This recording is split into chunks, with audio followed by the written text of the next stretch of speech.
What's going on, guys? Welcome to Frank's Media and Reviews, and today's video is going to be a 4K review for what is a pretty popular sequel now, and that is Creepshow 2. This is directed by Michael Gornick, screenplay by George Romero, and this is starring Stephen King in one of the stories in this anthology. And there's 3 stories in this one, not 4 like the original. But before I dive into the stories and do a little 4K and Blu-ray comparison, because I have the Blu-ray right here, I like to thank Michael and Deb over at the Movie Room. Thank you for sending me a review copy for this release. Use my code FranksMedia10, get 10% off your entire first purchase. And guys, check them out. Packaging is on point, and yeah, great people. Y'all already know that. So thank you, Deb and Michael, for supporting me. And guys, let's talk about this anthology. As I stated, this anthology has gotten pretty popular over the recent years. I still don't think it's as good as the original. However, the more times that I do watch this anthology, I think the better it gets. Especially like The Raft is I think a classic story, and I love Old Wooden Head, like that one. After this rewatch, because I saw this Blu-ray like, I don't know, maybe 5 months ago, 4 or 5 months ago. But the first story is so freaking good. So let's talk about each 3 stories. The first one is Old Chief Woodenhead. A group of young hoodlums face retribution from an unlikely source after looting a local hardware store. Story number 2 is The Raft. Sees a group of horny teens wishing they'd read the warning signs first before taking a dip in a remote lake. That's pretty awesome. And last is The Hitchhiker, guys. An uptight businesswoman finds herself with some unwanted company following a hit-and-run incident in The Hitchhiker. So let's talk about each story just really briefly, and let's talk about the little animation that is placed throughout the entire anthology. Definitely a total different vibe, feel compared to the first movie. Tom Savini is actually the creeper, who is throughout the little segments between each movie or each story in this anthology. So I know I was totally surprised when I first found that out, because it's all prosthetic and you can't even tell. So I thought that was really cool. But the first story is so freaking good, man. It is so cool how the statue, this wooden statue, just comes to life, seeks revenge against these looters, because the caretakers, the owners of the grocery store, have taken care of the statue. You could tell that the older guy loves this statue. He's been taking care of it for like 30 years, I believe he says. And so he gets revenge, man. There's like subtle hints of the statue kind of moving. And so, oh my gosh, once it gets revenge, guys, it is pretty freaking sick. And the war cry that the statue has right before he gets his victims, oh, priceless, man. I don't know, man. That storyline is so freaking good. The Raft is a classic. It's like it plays out like your typical horror story that you want to have, just to have fun with.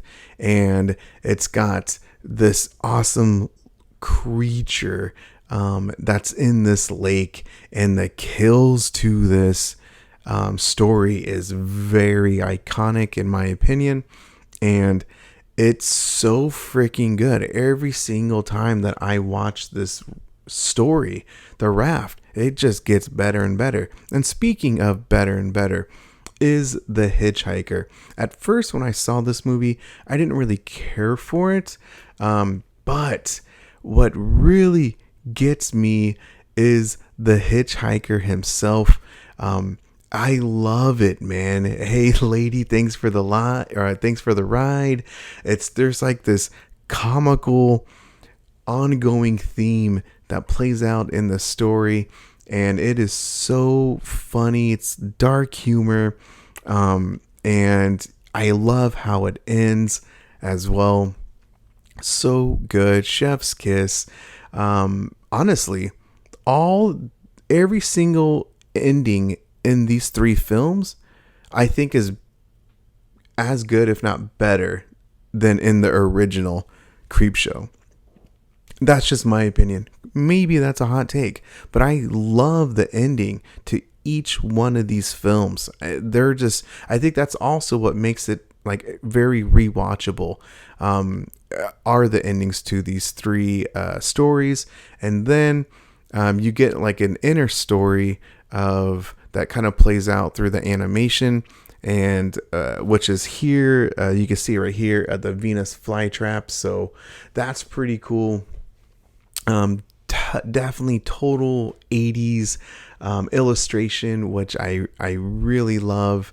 So yeah, guys, definitely check Creepshow 2 out. It's a fantastic anthology and a great sequel to the iconic Creepshow movie. So really quick, I do have to talk about the elephant in the room, and that's with this overall design. I do think that Arrow Video went the lazy route with this release of Creepshow 2. This is the store exclusive Blu-ray, and as you can see, the colors just really pop. I love the teal or turquoise, whatever color that is. It is popping. Spot gloss is on the title card, on the comic book as well. So it is just a fantastic release, and then the info is on the back as well. But this is a beautiful release and design by Arrow Video. So I talked about that. I had to. I had to. Now let's talk about the 4K versus the Blu-ray. There is definitely a noticeable difference with like the clarity, and there are certain scenes, like all of like the practical effects definitely look good. There's there's that HDR Dolby Vision shine with the lighting, with the colors. The colors do pop a little bit more than the Blu-ray. The Blu-ray also is just like a faded colors, and this right here on the 4K, it does pop a little bit more. All of that being said, you guys know I'm going to be honest with you, whether it's a review copy or not. And if you're happy with the Blu-ray, then definitely stick with the Blu-ray, because it's not like it's a reference 4K. It's not like it's a truly night and day difference. But there is definitely a noticeable difference. But again, I wanted to be honest with you guys, because I know when I popped this in, you could tell the colors of like in the beginning of the movie of Old Wooden Head, of the wardrobes to the wife and the husbands, like their clothing. The neon signs, they pop a little bit more. The red, that really stands out. And so the raft looks pretty good as well. I think that's how it would go in order. Is the best looking is the RAF. Number 2 would be the old wooden head, and then number 3 is the Hitchhiker. And Hitchhiker, it's a very dark story, and so a lot of it's primarily takes place at night, but it does look good. It's just not as beautiful, I guess, or really stands out compared to the previous 2 stories in this anthology. But the Hitchhiker still does look good, because it is primarily at night. The Dolby Vision, nighttime scenes, inky blacks, all that type of stuff. It does look really good. And like I said, practical effects. Oh my gosh, they look spectacular in 4K. It's incredible, guys. So anyway, audio is all exactly the same. Special features is it's the same, nothing new. There's a lot of special features, that's for sure, but there's no new special features. So you're really only buying this for the 4K transfer. And like I said, I do like the 4K transfer, and I will be watching it in 4K from here on out. But like I said, if you're happy with the Blu-ray, definitely stick with it. So if you want to get it, go head on over to the movie room and use my code. Thank you guys for watching. Hit the like and subscribe button if you do. I really appreciate it. Check out my tier memberships. Thank you to John from Let's Talk Entertainment Media, William Driver, and Insomniac. And guys, have a great one.